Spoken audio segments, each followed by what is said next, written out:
प्रिय विद्यार्थियों, आज हम कक्षा 12 हिंदी की पाठ्यपुस्तक आरोह भाग 2 के गद्य खंड के अध्याय 14 में वर्णित साहित्यकार फणीश्वरनाथ रेणु द्वारा रचित कहानी पहलवान की ढोलक पढ़ने जा रहे हैं।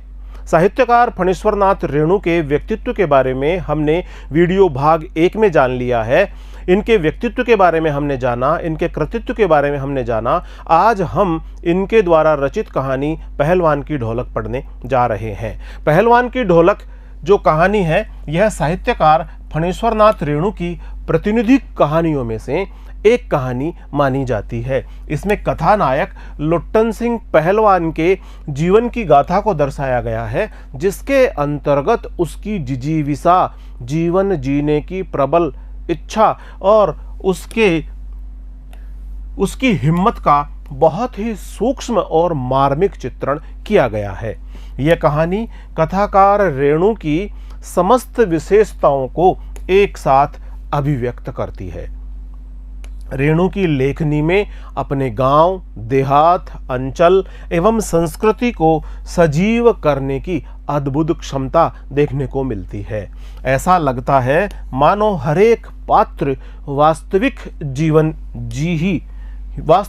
जीवन ही जी रहा हो। पात्रों और परिवेश का इतना सच्चा और जीवंत चित्रण इस कहानी को बेहद प्रभावशाली बना देता है। तो आइए पढ़ते हैं पहलवान की ढोलक। पहलवान की ढोलक और इस कहानी के रचनाकार है साहित्यकार फणीश्वरनाथ रेणु। जाड़े का दिन, अमावस्या की रात, ठंडी और काली। जो प्रथम पंक्तियां हैं इस कहानी की, जाड़े की रात, बहुत तेज ठंड की रात, सर्दी की रात, जाड़ा सर्दी, सर्दी की रात, अमावस्या, घनघोर अंधकार वाला दिन, जब रात्रि में चंद्रमा नहीं होता, चंद्रमा से विहीन जो रात्रि होती है, अमावस्या। अमावस्या की रात, वो भी ठंडी और काली, क्योंकि जाड़े का दिन, सर्दी का दिन, और सर्दी के दिनों में जो अमावस्या की रात्रि है वह बहुत ठंडी और बड़ी काली, घनघोर अंधियारे से भरी हुई, गहन अंधकार से भरी हुई। मलेरिया और हैजे से पीड़ित गांव भयार्त शिशु की तरह थर थर कांप रहा था। जिस गांव की ये कहानी बताई जा रही है, वहां पर मलेरिया फैला हुआ था और हैजा फैला हुआ था। ये दोनों जो बीमारियां हैं, महामारी का रूप धारण कर चुकी थी, और इस महामारी से जो ये गांव था, पीड़ित गांव था, ये भयार्त, भय से ये जो व्याकुल था, पूरी तरह से डर से व्याकुल था, पूरी तरह से डर से व्याकुल था। उस प्रकार के शिशु की तरह ये थर थर कांप रहा था। पुरानी और उजड़ी बांस फूस की झोंपड़ियों में अंधकार और सन्नाटे का सम्मिलित साम्राज्य, अंधेरा और निस्तब्धता।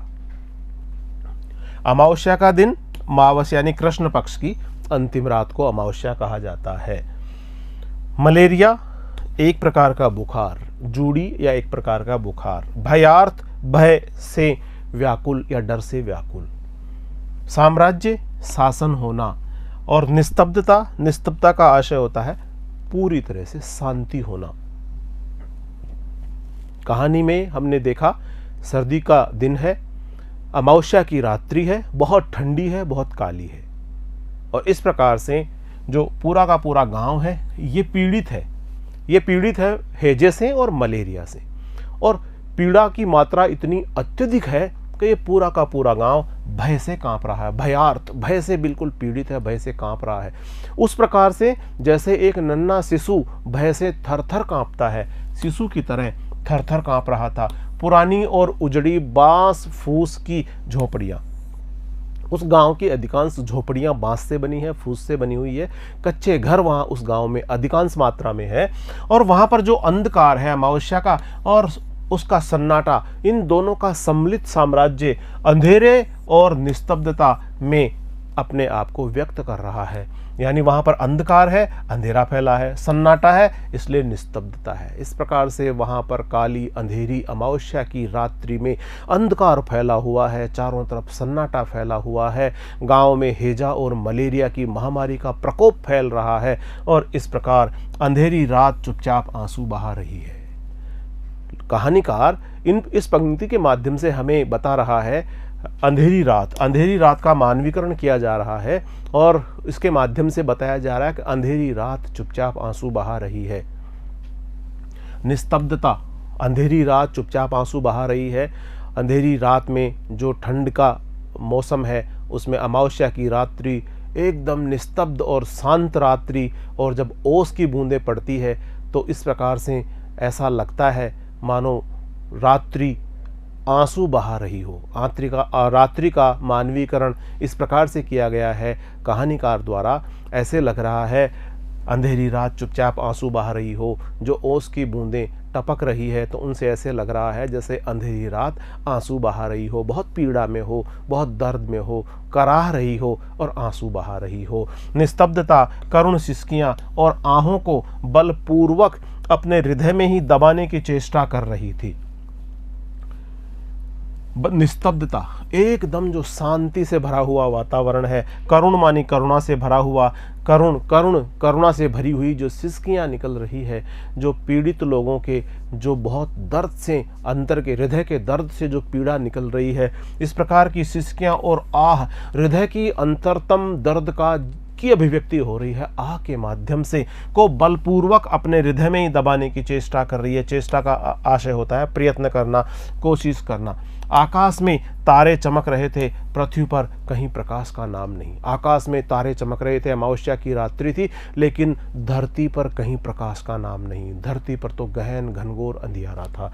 अंधेरी रात चुपचाप आंसू बहा रही थी, निस्तब्धता चारों तरफ फैली हुई थी, करुण सिसकियों के स्वर सुनाई पड़ रहे थे, आहों को बलपूर्वक अपने हृदय में दबाने का भी प्रयास किया जा रहा था, और इस प्रयास में चारों तरफ बहुत ही करुणाजनक दृश्य उपस्थित हो रहा था। आकाश में तारे चमक रहे थे, उस अंधेरी रात में आकाश में तारे चमक रहे थे, लेकिन उन तारों का प्रकाश धरती पर नहीं पड़ रहा था। धरती पर प्रकाश का कहीं कोई नामो निशान नहीं था। आकाश से टूटकर यदि कोई भावुक तारा पृथ्वी पर जाना भी चाहता हो तो उसकी ज्योति और शक्ति रास्ते में ही शेष हो जाती थी। शेष हो जाना, समाप्त हो जाना। शेष हो जाने से आशय है समाप्त हो जाना। यदि आसमान से चमकता हुआ टूटकर यदि कोई भावुक तारा पृथ्वी पर जाना भी चाहता हो तो उसकी ज्योति और उसकी शक्ति रास्ते में ही समाप्त हो जाती थी। हम प्राय देखते हैं आकाश में जैसे ही कोई तारा टूटता है तो बड़े तेजी के साथ उसका घर्षण होता है और उस घर्षण के ताप से वह जलकर समाप्त हो जाता है। इस प्रकार से यदि कोई भावुक तारा टूटकर पृथ्वी की ओर बढ़ना भी चाहे, अपना प्रकाश भी फैलाना चाहे, तो रास्ते में ही उसकी ज्योति और शक्ति शेष हो जाती है, समाप्त हो जाती है। अन्य तारे उसकी भावुकता अथवा असफलता पर खिलखिलाकर हंस पड़ते हैं। और कहानीकार इन पंक्तियों के माध्यम से ये कह रहे हैं कि जो भावुक तारा टूटकर पृथ्वी को प्रकाशित करने के लिए वहां से चला था, वह बहुत तेज घर्षण के कारण जलकर जब समाप्त हो जाता है तो उस भावुकता से भरे हुए तारे की इस कार्रवाई पर, उस भावुकता से भरे हुए तारे की असफलता पर बाकी और जो दूसरे तारे हैं जो अंतरिक्ष में बिछे हुए हैं वो खिलखिला करके हंस पड़ते हैं। सियारों का क्रंदन और पेचक की डरावनी आवाज कभी कभी निस्तब्धता को अवश्य भंग कर देती थी। यहाँ पर भी बहुत ही अमावस्या की रात्रि का डरावना दृश्य इन पंक्तियों के माध्यम से कहानीकार उपस्थित कर रहा है। सियारों का क्रंदन हो रहा है, सियार क्रंदन कर रहे हैं। क्रंदन का आशय होता है चीख पुकार मचाना। बहुत जोर जोर से सियार चीख रहे हैं, चीख पुकार मचा रहे हैं। पेचक कहते हैं उल्लू को, पेचक कहते हैं उल्लू को। उल्लू की डरावनी आवाज कभी कभी निस्तब्धता से आशय है शांति को, नीरवता को, बिल्कुल शांत स्थिति को अवश्य भंग कर देना। भंग कर देने से आशय है तोड़ देना। यानी जो सियार हैं वो क्रंदन कर रहे हैं, वो चिल्ला रहे हैं, चीख पुकार मचा रहे हैं। पेचक उल्लू की डरावनी आवाज़ आ रही है और इस प्रकार जो उस गांव की शांति है, निस्तब्धता है, उसको भंग कर दिया करती थी। और इस प्रकार का जो दृश्य है बहुत ही डरावना दृश्य यहाँ पर कहानीकार ने उपस्थित किया है। गांव की झोपड़ियों से कराहने और कै करने की आवाज़, हे हरे राम, हे भगवान की टेर अवश्य सुनाई पड़ती थी। और उस गांव में जिस प्रकार से हैजा और मलेरिया की महामारी फैली हुई थी, उस कारण से गांव की झोपड़ियों से कराहने की, दर्द में, पीड़ा में कराहने की आवाज़ आती थी। साथ ही साथ कै करने की, कै कै यानी उल्टी करना, उल्टी करने का प्रयास करना। इस प्रकार का जो प्रयास है जिसमें कराहना और उल्टी करने का प्रयास, इस प्रकार की जो आवाज़ें थी वो भी रात के अंधेरे में आया करती थी। सियारों का क्रंदन सुनने को मिल रहा था, दूसरी ओर उल्लू की डरावनी आवाज़ें सुनने को मिल रही थी। लोग कराह करके और कै कर रहे थे, उल्टी कर रहे थे, उसकी आवाज़ें भी उस रात्रि में सुनने को मिल रही थी। और लोग हे भगवान, हरे राम, हे भगवान, इसकी टेर लगा रहे थे। टेर का आशय होता है पुकार लगाना। हे राम, हे भगवान, इस प्रकार की टेर लगाकर, पुकार लगाकर अपनी पीड़ा को कम करने का प्रयास कर रहे थे। बच्चे भी कभी कभी निर्बल कंठों से माँ माँ पुकार कर रो पड़ते थे। जो नन्हे मुन्ने शिशु थे, नन्हे मुन्ने बच्चे थे, वे भी अपने निर्बल कंठों से माँ माँ ऐसे कहकर पुकार उठते थे, पुकार पुकार कर रो पड़ते थे। पर इससे रात्रि की निस्तब्धता में विशेष बाधा नहीं पड़ती थी। पर इससे रात्रि की निस्तब्धता बिल्कुल जो शांति की स्थिति है, इसमें बाधा नहीं पड़ती थी। निस्तब्धता का प्रयोग यहाँ भी लेखक ने किया है, निस्तब्धता का प्रयोग लेखक ने यहाँ पर भी किया है।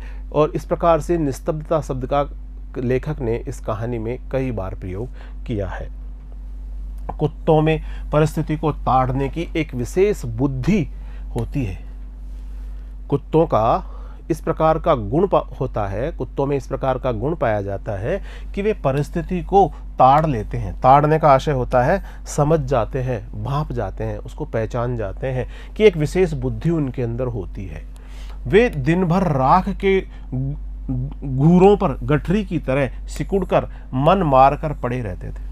राख के जो घूरे होते थे, राख के जो ढेर होते थे, घूरे शाह से कूड़े की तरह का जो ढेर होता है, उस ढेर के ऊपर वो गठड़ी की तरह चारों तरफ अपने पंजों को समेट करके, अपने मुंह को आगे के पैरों में अंदर की तरफ घुसा कर, वो इस प्रकार से उन मिट्टी के राख के ढेरों के ऊपर सिकुड़ कर मन मार कर पड़े रहते थे।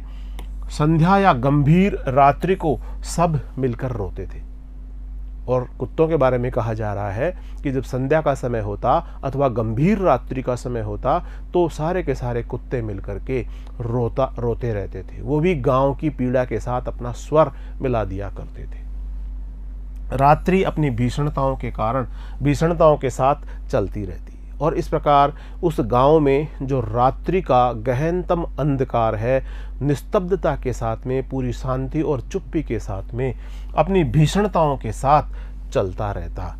और उसकी सारी भीषणता को ताल ठोक कर ललकारती रहती थी सिर्फ पहलवान की ढोलक। और इस प्रकार के कारुणिक दृश्य के मध्य, इस प्रकार की गहन अंधकार के मध्य सारी भीषणता को ताल ठोक कर, ताल ठोकने से आशय है आप पता है लड़ने के लिए चुनौती देती हुई। ललकारना, ललकारना का आशय होता है चुनौती देना। ताल ठोक कर यानी लड़ने के लिए चुनौती दे करके, ललकारती चुनौती देती रहती थी। और वह थी सिर्फ पहलवान की ढोलक। इस प्रकार के वातावरण में केवल और केवल पहलवान की ढोलक ही लड़ने के लिए ललकारती और चुनौती देती थी। संध्या से लेकर प्रातःकाल तक एक ही गति से बजती रहती। और वह पहलवान की ढोलक है, वो संध्या से बजना शुरू होती और प्रातःकाल होने तक एक ही गति से लगातार बजती रहती थी। चट धा गिड़ धा, चट धा गिड़ धा, चट धा गिड़ धा, चट धा गिड़ धा, यानी आजा भिड़ जा, आजा भिड़ जा। जो ढोलक के माध्यम से स्वर निकलते थे, चट धा गिड़ धा, इसको आजा भिड़ जा, आजा भिड़ जा। इस प्रकार से बीच बीच में चटाक चटधा, चटाक चटधा, चटाक चटधा, चटाक चटधा, यानी उठाकर पटक दे, उठाकर पटक दे, चटाक चटधा, उठाकर पटक दे, चटाक चटधा, उठाकर पटक दे। इस प्रकार के स्वर भी सुनाई पड़ते थे। यही आवाज मृत गांव में संजीवनी शक्ति भरती रहती थी। मृत गांव में, मृत गांव यहाँ इसलिए कहा गया है क्योंकि उस गांव में हैजा और मलेरिया की महामारी फैली हुई थी। लाशों के ढेर उस गांव से रोजाना बाहर की ओर नदी के अंदर बहाए जाते थे। दफनाए जाते थे। इस प्रकार से उस गांव को मृत गांव के लिए मृत गांव के रूप में कहानीकार कह रहे हैं। तो उस मृत गांव में जहां पर रोज लाशों के ढेर लगा करते थे, वहां पर संजीवनी शक्ति, जो जीवन देने वाली शक्ति है, वह भरती रहती थी। यही आवाज का मतलब होता है ढोलक की आवाज। जो पहलवान की ढोलक की आवाज थी, वही आवाज संजीवनी शक्ति भरती रहती थी। किसमें? मृत ग्राम में। जो इस प्रकार से महामारी और हैजे की चपेट में आया हुआ गांव है, उसमें पहलवान की ढोलक की आवाजें ही संजीवनी का काम करती रहती थी, उत्साह का संचार किया करती थी, उनके अंदर आशा भरा करती थी। आशा और उत्साह का संचार करने का काम पहलवान की ढोलक ही किया करती थी। लुट्टन सिंह पहलवान, यूं तो वह कहा करता था, लुट्टन सिंह पहलवान को होल इंडिया भर के लोग जानते हैं। वैसे तो वह कहता था कि लुट्टन सिंह को होल इंडिया भर के पहलवान जानते हैं। होल इंडिया से आशय है यहाँ पर संपूर्ण भारत, सारे भारत के लोग, सारे भारत के। लेकिन किंतु उसके होल इंडिया की सीमा शायद एक जिले की सीमा के बराबर ही हो। बोलने में तो वह बोलता था, कहने में तो वह कहता था कि उसको होल इंडिया जानता है, लेकिन किंतु उसके होल इंडिया की सीमा शायद एक जिले की सीमा के बराबर ही हो। जिले भर के लोग उसके नाम से अवश्य ही परिचित थे। लुट्टन के माता पिता उसे 9 वर्ष की आयु में ही, उम्र में ही अनाथ बनाकर चल बसे थे। अनाथ से आशय होता है बेसहारा, बिना माँ बाप की संतान, उसे अनाथ कहा जाता है। चल बसना, मृत्यु हो जाना। तो लुट्टन के माता पिता 9 वर्ष की उम्र में ही उसे अनाथ बनाकर चल बसे थे। उनके माता पिता की बचपन में ही मृत्यु हो गई थी। सौभाग्यवश शादी हो चुकी थी, लेकिन लुट्टन का बाल विवाह हो गया था, और वरना वह भी माँ बाप का अनुसरण करता, लेकिन वह भी माँ बाप का ही अनुसरण करता, माँ बाप के ही पीछे पीछे चलता। विधवा सास ने पाल पोस कर बड़ा किया, उसका पालन पोषण उसकी विधवा सास ने किया। बचपन में वह गाय चराता, धारोष्ण दूध पीता। बचपन में लुट्टन का पालन पोषण उसकी विधवा सास ने किया। वह गाय चराता, पशु चराता और धारोष्ण दूध पीता। धारोष्ण से आशय यहाँ पर है जब दूध निकाला जाता है थन से, जब गाय के या भैंस के थन से दूध निकाला जाता है, और इस प्रकार जो वो गरम दूध होता है, निकलते समय जिस प्रकार से निकलते जिस प्रकार की गर्माहट लिए हुए दूध होता है, उसे धारोष्ण कहा जाता है। यानी जो दूध निकालते समय जिस प्रकार की गर्माहट दूध में पाई जाती है, उसी प्रकार से वह उस गरम दूध निकलते दूध को ही वह पी जाता और कसरत किया करता था, और व्यायाम शारीरिक व्यायाम किया करता था। गांव के लोग उसकी सास को तरह तरह की तकलीफ दिया करते थे। लुट्टन के सिर पर कसरत की धुन सवार हो गई थी। धुन सवार हो जाना, जो धीरोष्ण है, ताज़ा कड़ा हुआ दूध, और किसी बात के पीछे पड़ जाना। धुन सवार हो जाने का आशय होता है किसी बात के पीछे पड़ जाना। तो इस बार धुन सवार हो गई थी, लोगों से बदला लेने के लिए ही सवार हुई थी, और क्योंकि उसकी सास को लोग परेशान किया करते थे, तो उसकी सास को परेशान करने वाले लोगों से बदला लेने के लिए ही उसके सिर पर, यानी लुट्टन के सिर पर कसरत करने की धुन सवार हुई थी। वह अपने शरीर को बलिष्ठ बनाना चाहता था, अपने शारीरिक सौष्ठव को मजबूत करना चाहता था। बलवान शरीर से वह इस प्रकार से अपने आप को व्यक्त करना चाहता था जिससे वह लोगों से बदला ले सके। नियमित कसरत ने किशोरावस्था में ही उसके सीने और बाहों को सुडौल तथा मांसल बना दिया था। वह गाय का दूध पीता, पशु चराता और इस प्रकार से रोजाना कसरत किया करता था। नियमित कसरत करने के परिणाम स्वरूप उसका शरीर, उसकी बाहें सुडौल हो गई, उसका शरीर मांसल हो गया। सुडौल होना, पुष्ट हो जाना, मांसल हो जाना, मांसपेशियों से पुष्ट हो जाना। इस प्रकार से लुट्टन सिंह पहलवान का शरीर मजबूत बनने लगा था। जवानी में कदम रखते ही वह गांव में सबसे अच्छा पहलवान समझा जाने लगा। जैसे ही अब उसकी उम्र बढ़ती जा रही थी, किशोरावस्था पार करके युवावस्था में वह पहुंचा, अच्छा भोजन कर रहा था, अच्छा खान पीन कर रहा था, गाय का दूध पी रहा था, कसरत कर रहा था, उसके शरीर का सौष्ठव अच्छा हो गया था। इस प्रकार जैसे ही उसने जवानी में कदम रखा तो वह गांव का सबसे अच्छा पहलवान समझा जाने लगा। लोग अब उससे डरने लगे और वह दोनों हाथों को दोनों ओर 45 डिग्री की दूरी पर फैलाकर पहलवानों की भांति चलने लगा। जिस प्रकार पहलवान चलते हैं अपने हाथों को 45 डिग्री की दूरी पर रखते हुए, उस प्रकार उसी अपने शारीरिक वेशभूषा के अंदर और इसी प्रकार की शारीरिक मुद्रा बना करके, पहलवान की सी मुद्रा बना करके वह चलने लगा। वह कुश्ती भी लड़ता था और इस प्रकार से अब वह पहलवान होकर के कुश्ती भी लड़ने लग गया था। कुश्ती के दाव पेच भी वह सीख करके कुश्ती भी लड़ने लग गया था। एक बार वह दंगल देखने श्यामनगर मेले में गया। दंगल से आशय होता है कुश्ती का जहाँ आयोजन होता है, जहाँ कुश्ती का अखाड़ा होता है उसे दंगल कहा जाता है। कुश्ती का जहाँ मेला होता है उसे दंगल कहा जाता है। तो एक बार वह श्यामनगर मेले में दंगल देखने गया, कुश्ती का जहाँ आयोजन हो रहा था उस कुश्ती के आयोजन को देखने के लिए गया। पहलवानों की कुश्ती और दाव पेच देखकर उससे नहीं रहा गया। वहां पर पहलवान कुश्ती लड़ रहे थे, दाव पेच लगा रहे थे, एक से बढ़कर एक दाव और पेच के माध्यम से पहलवान आपस में कुश्ती लड़ रहे थे। तो उनको देख करके उससे रहा नहीं गया, उसकी भी इच्छा हुई कि वह भी कुश्ती लड़े। दाव पेच से आशय होता है इस कुश्ती के अंदर काम में लेने वाले तरीके, कुश्ती में काम में लेने वाली युक्तियां।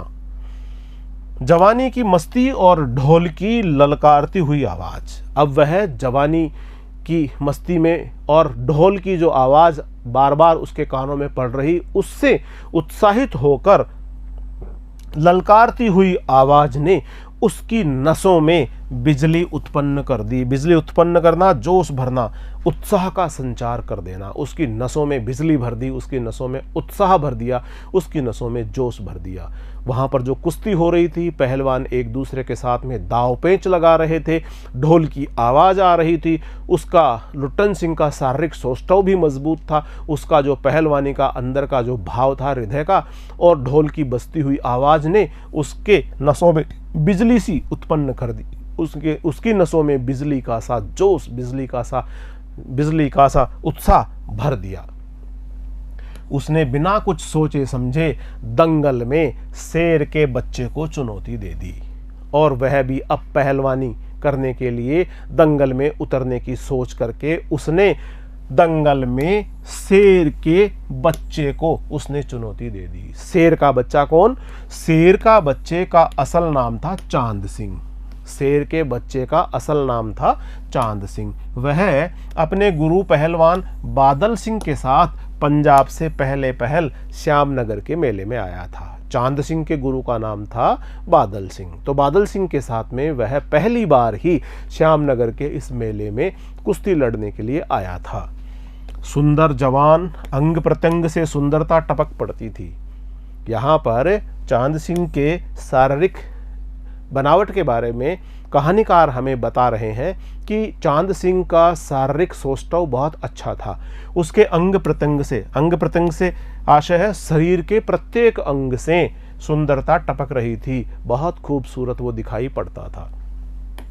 3 दिनों में ही पंजाबी और पठान पहलवानों के गिरोह के अपनी जोड़ी और उम्र के सभी पट्ठों को पछाड़कर उसने शेर के बच्चे की टाइटल प्राप्त कर ली थी। 3 दिनों तक उसने कुश्ती लड़ी और 3 दिनों में ही उसने जो भी पंजाब के और पठान के पहलवान थे उन पहलवानों में से उसकी जोड़ी के और उसकी उम्र के बराबर के, उसके वजन के बराबर के जितने भी पट्ठे थे, पट्ठों का आशय होता है जो पहलवान थे, उन सबको उसने पछाड़ दिया। और इस प्रकार से उसे जो टाइटल मिला, टाइटल से आशय है पदवी मिली, जो उपनाम मिला, जो नाम मिला, वह नाम मिला शेर के बच्चे का। इस प्रकार चांद सिंह को शेर के बच्चे का टाइटल प्राप्त हुआ। इसलिए प्राप्त हुआ क्योंकि उसने श्यामनगर के मेले में 3 दिनों में जितने भी पंजाबी और पठान के पहलवान थे उसमें अपनी उम्र के और अपनी जोड़ी के जितने भी पट्टे थे, जितने भी पहलवान थे, उन सबको उसने पछाड़ दिया और इस कारण से उसको शेर के बच्चे की उपाधि से सम्मानित किया गया। इसलिए वह दंगल के मैदान में लंगोट लगाकर एक अजीब किलकारी भरकर छोटी दुलकी लगाया करता था। जब उसका 3 दिनों में अलग अलग पहलवानों को हराकर जब उसने शेर के बच्चे की उपाधि प्राप्त कर ली तो उसका आत्मविश्वास बढ़ गया, उसके जोश बढ़ गया, उत्साह बढ़ गया और इस उत्साह, जोश और आत्मविश्वास में भरकर वह दंगल के मैदान में एक अजीब सी किलकारी भरता और छोटी दुलकी लगाया करता। दुलकी से आशय होता है उछल कूद किया करता, यहाँ से वहाँ, वहाँ से वहाँ तक वह उछलता कूदता, किलकारी मारता और अपने हृदय के जोश को, उत्साह को और शक्ति को वो प्रदर्शित करता। देसी नौजवान पहलवान उससे लड़ने की कल्पना से भी घबराते थे। जो देसी नौजवान पहलवान थे वे तो उससे लड़ने की कल्पना भी नहीं करते थे, उसके बारे में विचार भी नहीं करते थे, उसके बारे में सोच विचार भी नहीं करते थे, सोचते भी नहीं थे उससे लड़ने का, उससे पहलवानी करने का। अपनी टाइटल को सत्य प्रमाणित करने के लिए ही, अपनी टाइटल मानी अपनी पदवी को सत्य प्रमाणित करने के लिए ही चांद सिंह बीच बीच में दहाड़ता फिरता। शेर का बच्चा इसलिए दहाड़ता, जोर जोर से आवाज करता। शेर से जोर जोर से दहाड़ता, आवाज करने का काम वह इसलिए करता था जिससे कि वह उसको मिली हुई शेर के बच्चे की पदवी को सत्य प्रमाणित कर सके। श्यामनगर के दंगल और शिकार प्रिय वृद्ध राजा साहब उसे दरबार में रखने की बातें कर ही रहे थे कि लुट्टन ने शेर के बच्चे को चुनौती दे दी। जब शेर का बच्चा चांद सिंह अपने कर्तव्य के माध्यम से, अपने शक्ति प्रदर्शन के माध्यम से जब उसने शेर के बच्चे का टाइटल प्राप्त कर लिया तो इस प्रकार श्यामनगर के दंगल में जो शिकार प्रिय वृद्ध राजा थे वहाँ के, उन्होंने उसको दरबार में रखने का उसने विचार करना शुरू कर दिया। जो वृद्ध राजा थे वहाँ के श्यामनगर के, उन्होंने चांद सिंह को अपने दरबार में पहलवान के रूप में नियुक्त रखने का विचार कर लिया। ऐसा विचार चल ही रहा था कि लुट्टन सिंह ने शेर के बच्चे को यानी चांद सिंह को कुश्ती लड़ने की चुनौती दे दी। सम्मान प्राप्त चांद सिंह को क्योंकि सम्मान प्राप्त हो गया था, शेर के बच्चे की उपाधि मिल चुकी थी। पहले तो किंचित मानी कुछ, थोड़ा बहुत उसकी स्पर्धा कहते हैं होड़ या मुकाबला पर मुस्कुराया।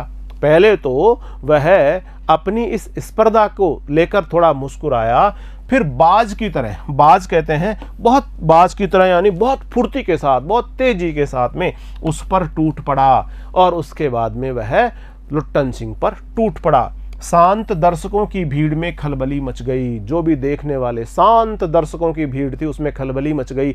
जो भी देखने वाले दर्शक थे वो अब उत्साहपूर्वक इस जो लड़ाई हो रही है इसका परिणाम देखने के लिए बहुत ही ज़्यादा बेचैन हो गए। पागल है पागल, मरा। और जो दर्शक देख रहे थे वो कहने लगे कि ये तो पागल है, मरने ही वाला है, क्योंकि चांद सिंह से लड़ना कोई आसान काम नहीं था। पर वाह रे बहादुर,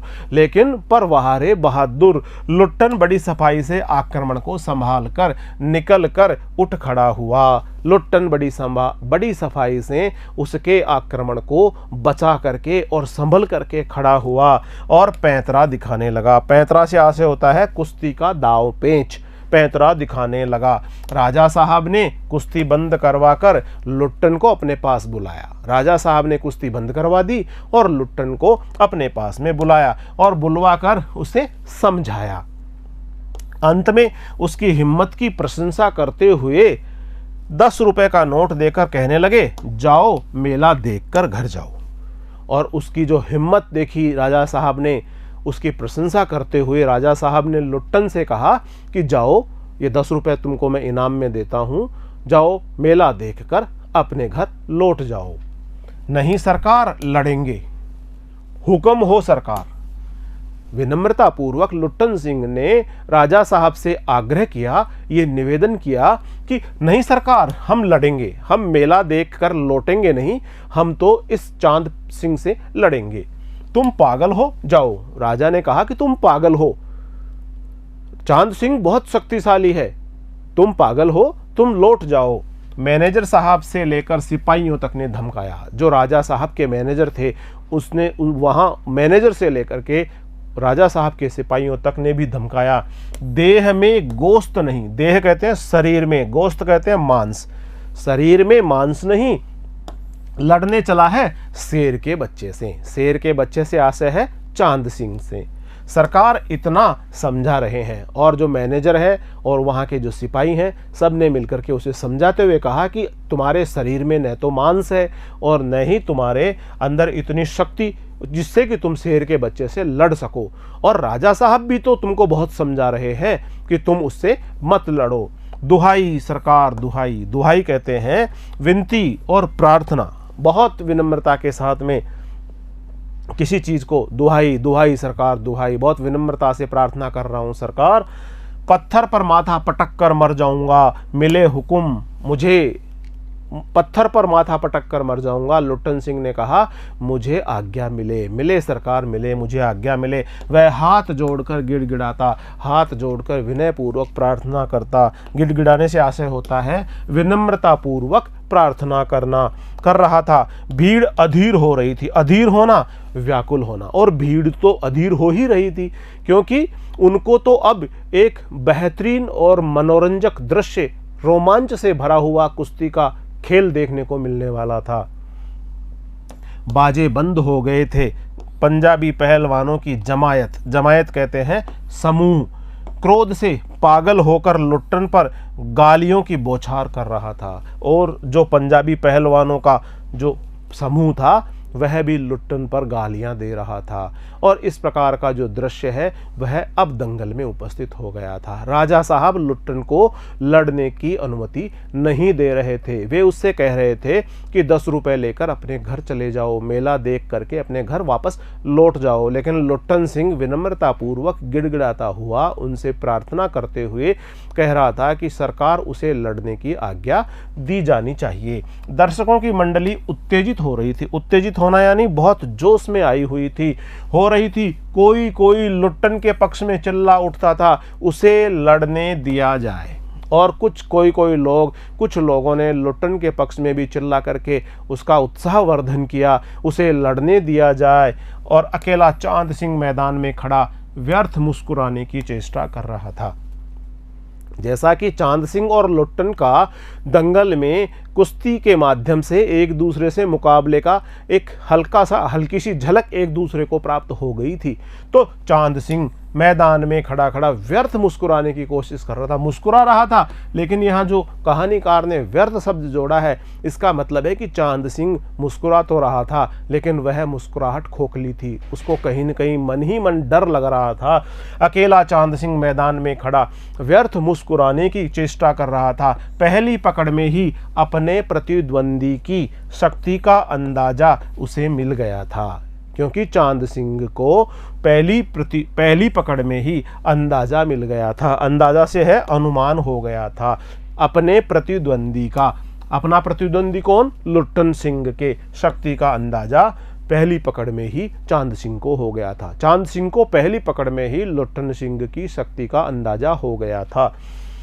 विवश कहते हैं मजबूर होकर। जब बार बार आग्रह किया गया, बार बार लुट्टन सिंह गिड़गिड़ा करके प्रार्थना करने लगा, तो विवश होकर राजा साहब ने उसे आज्ञा दे दी, लड़ने दो। राजा साहब ने कहा इसे भी लड़ने दो। बाजे बजने लगे, और ऐसा कहते ही बाजे बजने लगे। कुश्ती के लिए जो वातावरण निर्माण के लिए बाजे बजते हैं, बाजे बजने लगे। दर्शकों में फिर उत्तेजना फैल गई। कोलाहल है शोरगुल, कोलाहल बढ़ गया। और जैसे ही बाजे बजने लगे, दर्शकों में उत्तेजना फैल गई। बाजे बजने लगे, कोलाहल का स्वर और ज़्यादा ऊंचा उठने लगा। मेले के दुकानदार दुकान बंद करके दौड़ पड़े, आपस में कहने लगे चांद सिंह की जोड़ी यानी चांद सिंह की बराबरी करने वाला चांद की कुश्ती हो रही है, इस प्रकार से चांद के साथ में उसका कोई जोड़ीदार, चांद की बराबर की उम्र का, चांद के बराबर के वजन का, इस प्रकार का चांद की बराबर का एक पहलवान चांद के साथ में लड़ने जा रहा है। इस प्रकार की बातें वहाँ के मेले के जो दुकानदार हैं वो करने लगे और अपने अपनी दुकानें बंद करके वे भी उस दंगल को देखने के लिए आगे दौड़ पड़े। चट धा गिड़ धा, चट धा गिड़ धा, और जो ढोल की आवाज़ आ रही थी, चट धा गिड़ धा, चट धा गिड़ धा, भरी आवाज में एक ढोल जो अब तक चुप था बोलने लगा। और इस प्रकार से ढोल से जो आवाजें आ रही थी वो अब और ज्यादा वातावरण को गुंजायमान करती हुई उत्तेजना भरने लगी। ढाक धिना, ढाक धिना, ढाक धिना, अर्थात वह पट्टे, वह पट्टे, वह पट्टे, ढाक धिना, ढाक धिना, ढाक धिना, वह पट्टे, वह पट्टे, वह पट्टे। लुट्टन को चांद ने कसकर दबा लिया था, लुट्टन को चांद ने कसकर दबा लिया था। अरे गया गया, दर्शकों ने तालियां बजाई, हलवा हो जाएगा, हलवा। जैसे ही लुट्टन को चांद ने कसकर पकड़ा तो दर्शकों ने जोर से तालियां बजाई और कहा हलवा हो जाएगा इसका, हलवा। हलवा होना हड्डी पसली एक हो जाना, यानी इस प्रकार से उसको पूरी तरह से कुचल दिया जाएगा जिस प्रकार से हलवा होता है। इसका हलवा हो जाएगा, हलवा यानी पूरी तरह से कुचल जाएगा, मारा जाएगा। दर्शक इस प्रकार से चिल्ला चिल्ला कर कहने लगे। हंसी खेल नहीं, शेर का बच्चा है बच्चू। बच्चू, बच्चू शब्द प्रयोग किया गया लुट्टन के लिए और शेर का बच्चा प्रयोग किया गया है यहाँ पर चांद सिंह के लिए। चांद सिंह के लिए शेर का बच्चा प्रयोग हुआ है और बच्चू लुट्टन के लिए प्रयोग हुआ है। तो दर्शक कह रहे थे कि बच्चू ये शेर का बच्चा है, कोई साधारण व्यक्ति नहीं है जिसके साथ में तुम अपनी कुश्ती की लड़ाई लड़ रहे हो। चट धा, चट गिड़ धा, चट गिड़ धा, चट गिड़ धा, मत डरना, मत डरना, मत डरना। जैसे ही अब ढोल से आवाज आ रही थी, चट गिड़ धा, चट गिड़ धा, चट गिड़ धा, मत डरना, मत डरना, मत डरना। लुट्टन की गर्दन पर केहूनी डालकर, और जो लुट्टन सिंह को पकड़ रखा था चांद सिंह ने, लुट्टन की गर्दन पर केहूनी डालकर, जो कोहनी होती है वहां से बाहां से कोहनी से पकड़कर बहुत गर्दन पर गहरी पकड़ बना ली चांद ने और चित्त करने की कोशिश कर रहा था। अब उसे चित्त करना, चित्त करते हैं कुश्ती के अंदर हराने का जो कार्य है उसे चित्त करना कहते हैं। जब खिलाड़ी पूरी तरह से अब आकाश की तरफ उसका मुंह हो जाए और उसका जो पीछे का शरीर है वह धरती से टिक जाए, इस प्रकार चित्त करने का पूरा प्रयास कर रहा था। लुट्टन की गर्दन को उसने कोहनी डाल करके पकड़ लिया था और चांद सिंह पूरा प्रयास कर रहा था कि वह लुट्टन को चित्त कर दे। वहीं दफना दे बहादुर बादल सिंह अपने शिष्य को उत्साहित कर रहा था। बादल सिंह ये चांद सिंह के गुरुजी का नाम है, बादल सिंह। और बादल सिंह भी अपने शिष्य को, बादल सिंह का शिष्य कौन? चांद सिंह। चांद सिंह को उत्साहित करते हुए कह रहे थे वहीं दफना दे बहादुर। इस प्रकार से बादल सिंह भी अपने शिष्य को उत्साहित कर रहा था। लुट्टन की आंखें बाहर निकल रही थी और चांद सिंह की पकड़ से और चांद सिंह की शक्ति से लुट्टन की आंखें बाहर निकल रही थी। उसकी छाती फटने को हो रही थी। बहुत ताकत और बहुत बल का प्रदर्शन कर रहा था चांद सिंह और इसका प्रभाव ये हो रहा था कि लुट्टन की छाती फटने को हो रही थी। राजमत बहुमत चांद के पक्ष में था।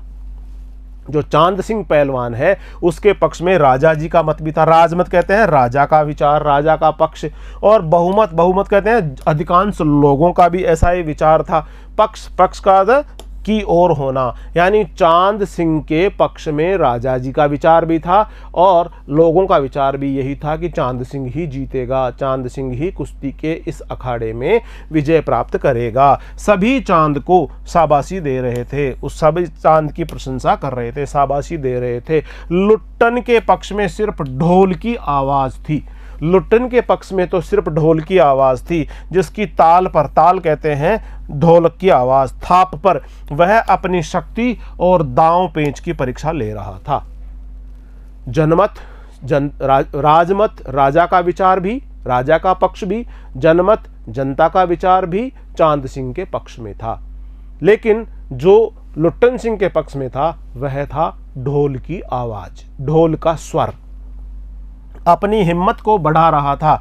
अचानक ढोल की एक पतली आवाज सुनाई पड़ी और उस कुश्ती के दौरान ही अचानक लुट्टन सिंह को ढोल की एक पतली आवाज अपने कानों में सुनाई पड़ी। धाक धिना तिरकट तिना, धाक धिना तिरकट तिना।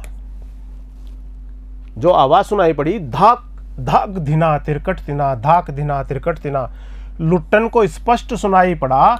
ढोल कह रहा था, दाव काटो बाहर हो जा, दाव काटो बाहर हो जा। जैसे ही वो ढोल बज रहा था जिसमें आवाज आ रही थी धाक धिना तिरकट तिना, तो आवाज ऐसे आ रही थी जैसे लुट्टन ने ये सुना हो कि दाव काटो बाहर आ जा, दाव काटो बाहर आ जा, दाव काटो बाहर हो जा, दाव काटो बाहर हो जा। लोगों के आश्चर्य की सीमा नहीं रही। लोगों को बहुत आश्चर्य हुआ, बहुत कौतूहल हुआ, बहुत हैरानी हुई। आश्चर्य की सीमा नहीं रही यानी बहुत अधिक मात्रा में आश्चर्य हुआ, बहुत अधिक मात्रा में हैरानी हुई, बहुत अधिक मात्रा में। लुट्टन दाव काट कर बाहर निकल आया। लुट्टन फुर्ती के साथ में दाव काट करके बाहर निकल आया और तुरंत लपक कर उसने चांद की गर्दन पकड़ ली, और तुरंत लपक कर उसने चांद की गर्दन पकड़ ली। वाह रे मिट्टी के शेर, मिट्टी के शेर यानी यह प्रशंसापूर्ण एक संबोधन लुट्टन सिंह के लिए किया गया। वाह रे मेरे मिट्टी के शेर। अच्छा, बाहर निकल आया, इसीलिए तो यानी उसने जो जकड़ थी चांद सिंह की उससे अपने आप को छुड़ा लिया, उस दाव से वह बाहर निकल आया। जनमत, जनमत कहते हैं जनता का विचार, अधिकांश उपस्थित जनता का जो विचार था अब वह बदल रहा था। मोटी और भोंडी आवाज वाला ढोल बज उठा। मोटी और भोंडी, भोंडी कहते हैं भद्दी सी आवाज वाला ढोल लगातार बज रहा था और उस पर अब आवाज सुनाई दे रही थी, चटाक चटधा चटाक चटधा, उठा पटक दे उठा पटक दे, चटाक चटधा उठा पटक दे, चटाक चटधा उठा पटक दे।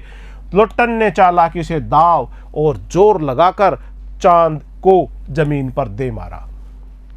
जैसे ही उसके कान में आवाज आई कि उठा पटक दे उठा पटक दे, तो लुट्टन ने चालाकी से दाव और जोर दोनों ही लगाकर चांद को जमीन पर दे मारा। धिना धिना धिक धिना अर्थात चित्त करो चित्त करो, धिना धिना धिक धिना चित्त करो चित्त करो। इस प्रकार की जैसे ही उसके कानों में आवाज आई, ढोल की आवाज आई, लुट्टन ने अंतिम जोर लगाया। चांद सिंह चारों खाने चित हो रहा, और जैसे ही लुट्टन ने जोर लगाया चांद सिंह चारों खाने चित हो गया। चांद सिंह का मुंह ऊपर आसमान की तरफ हो गया, उसकी पीठ जमीन से टिक गई, वो चारों खाने चित हो गया। चारों खाने चित होने का आशय होता है पूरी तरह से हार जाना। चारों खाने चित हो गया, पूरी तरह से हार गया। चांद सिंह पूरी तरह से हार गया और लुट्टन सिंह जीत गया। धा गिड़ गिड़, धा गिड़ गिड़, धा गिड़ गिड़, वाह बहादुर वाह बहादुर वाह बहादुर, धा गिड़ गिड़ वाह बहादुर, धा गिड़ गिड़ वाह बहादुर। ऐसे ढोल की आवाज लुट्टन के कानों में पड़ रही थी। जनता यह स्थिर नहीं कर सकी कि किसकी जय ध्वनि की जाए। जब इस प्रकार का माहौल हो गया जहां पर लुट्टन जीत गया, चांद सिंह हार गया, जिसको शेर के बच्चे का टाइटल मिला था वह हार गया और लुट्टन जीत गया, तो जनता वहां पर उपस्थित लोग यह स्थिर नहीं कर पाए, इस बात को तय नहीं कर पाए कि जयकारा किसका लगाया जाए, जय घोष किसका किया जाए, जयनाद किसका किया जाए। और वहां पर फलतः परिणाम स्वरूप अपनी अपनी इच्छानुसार किसी ने माँ दुर्गा की जय बोली, किसी ने महावीर जी की जय बोली, किसी ने राजा श्यामानंद की जय ध्वनि की, और इस प्रकार से लोगों ने अलग अलग जयकारे लगाए। किसी ने माँ दुर्गा का जय जयकार किया, किसी ने महावीर जी का जय जयकार किया, तो किसी ने राजा श्यामानंद की जय जयकार की। अंत में सम्मिलित जय घोष से आकाश गूंज उठा, और फिर आखिर में सम्मिलित जय घोष से आकाश गूंज उठा। लुट्टन सिंह पहलवान इस कुश्ती में विजयी हुआ। विजयी लुट्टन कूदता फांदता, ताल ठोंकता सबसे पहले बाजे वालों की ओर दौड़ा और ढोलों को श्रद्धापूर्वक प्रणाम किया। विजयी हो गया लुट्टन सिंह, कूदता फांदता सबसे पहले ताल ठोकता वह बाजे वालों की ओर दौड़ा और ढोलों को, जो ढोल थे उनको उसने श्रद्धापूर्वक प्रणाम किया। फिर दौड़कर उसने राजा साहब को अपनी गोद में उठा लिया। उसने सबसे पहले ढोलों को प्रणाम किया और उसके पश्चात राजा साहब को उसने अपनी गोद में उठा लिया। राजा साहब के कीमती कपड़े मिट्टी में सन गए। सन जाने से आशय होता है लिपट जाना। राजा साहब के कीमती कपड़ों पर मिट्टी लग गई। मैनेजर साहब ने आपत्ति की, हे अरे अरे, किंतु राजा साहब ने स्वयं उसे छाती से लगाकर गदगद होना यानी बहुत प्रसन्न होकर बहुत आनंद के भाव के साथ में कहा, जीते रहो बहादुर, तुमने मिट्टी की लाज रख ली। राजा साहब ने उससे कहा कि जीते रहो बहादुर, तुमने मिट्टी की लाज रख ली। पंजाबी पहलवानों की जमायत, जो पंजाब से आए हुए पहलवान थे, वहाँ का जो समूह था पहलवानों का, और चांद सिंह की आंखें पहुँच रही थी। जो हारा हुआ चांद सिंह था, उसकी आंखों को, उसके शरीर को पहुँच रहे थे पंजाब के पहलवान और वहाँ के दूसरे लोग। लुट्टन को राजा साहब ने पुरस्कृत ही नहीं किया, अपने दरबार में सदा के लिए रख लिया। पुरस्कृत करना, इनाम देना। राजा साहब ने उसको न केवल इनाम दी बल्कि सदैव के लिए अपने राज दरबार में पहलवान के रूप में रख लिया। राजा साहब ने लुट्टन को अपने दरबार में पहलवान के रूप में रख लिया। तब से लुट्टन राज पहलवान हो गया और राजा साहब उसे लुट्टन सिंह कहकर पुकारने लगे। जैसे ही वो राज पहलवान घोषित हुआ तो राजा साहब ने उसके नाम के साथ में सिंह और जोड़ दिया। अब उसका पूरा नाम हो गया लुट्टन सिंह पहलवान। राज पंडितों ने मुंह बिचकाया, हुजूर जाति का और फिर सिंह। राज पंडितों ने मुंह बिचकाकर कहा कि आपने इसके नाम के साथ में सिंह लगा दिया। मैनेजर साहब क्षत्रिय थे। क्लीन सेव्ड चेहरे को, क्लीन सेव्ड कहते हैं दाढ़ी मूछ रहित एकदम चिकना चेहरे को संकुचित करते हुए, सिकोड़ते हुए, अपनी शक्ति लगाकर नाक के बाल को उखाड़ रहे थे। चुटकी से अत्याचारी बाल को रगड़ते हुए बोले, हाँ सरकार, यह अन्याय है। जो मैनेजर साहब थे वो अपने नाक से बाल खींच करके उसको निकाल के बाहर फेंकने का प्रयास कर रहे थे। बाल को उन्होंने निकाल लिया और उसी बाल को रगड़ते हुए बोले कि हाँ सरकार, यह तो अन्याय है। राजा साहब ने मुस्कुराते हुए सिर्फ इतना ही कहा, उसने क्षत्रिय का काम किया है। उसने जो काम किया है वह क्षत्रिय जैसा है, उसने क्षत्रिय का काम किया है। उसी दिन से लुट्टन सिंह पहलवान की कीर्ति दूर दूर तक फैल गई। कीर्ति से आशय है उसकी यश पताका, उसका यश, उसकी जो कीर्ति है वो फैल गई। पौष्टिक भोजन और व्यायाम तथा राजा साहब की स्नेह दृष्टि ने उसकी प्रसिद्धि में 4 चांद लगा दिए। राजा साहब की दृष्टि ने, राजा साहब के संरक्षण ने उसको एक अलग ही प्रकार का जीवन प्रदान कर दिया। उस दिन से लुट्टन सिंह पहलवान की कीर्ति बढ़ गई, उसका यश बढ़ गया और पौष्टिक भोजन मिलने लगा। अब वो राजा के दरबार में रहने वाला राज पहलवान बन गया, इसलिए उसको खाने में भी पौष्टिक भोजन मिलने लगा। बहुत ही अच्छी गुणवत्ता का खाना उसे मिलने लग गया, पौष्टिक भोजन मिलने लग गया। वहाँ पर वह खूब व्यायाम करने का अवसर भी प्राप्त कर रहा था तथा राजा साहब की स्नेह दृष्टि, राजा साहब की कृपा दृष्टि भी उसे प्राप्त हो रही थी। इसलिए ने उसकी प्रसिद्धि में 4 चांद लगा दिए, उसकी प्रसिद्धि को और अधिक बढ़ा दिया, उस लुट्टन सिंह की प्रसिद्धि को और अधिक बढ़ा दिया। इस प्रकार से वह राजा साहब की कृपा का पात्र भी बन गया। प्रिय विद्यार्थियों, आज हमने अध्याय 14 फणेश्वरनाथ रेणु द्वारा रचित कहानी पहलवान की ढोलक का प्रथम अंश पढ़ा है। इसका आगामी और अंतिम अंश हम लेकर शीघ्र ही आपके समक्ष उपस्थित होंगे। तब तक नमस्कार।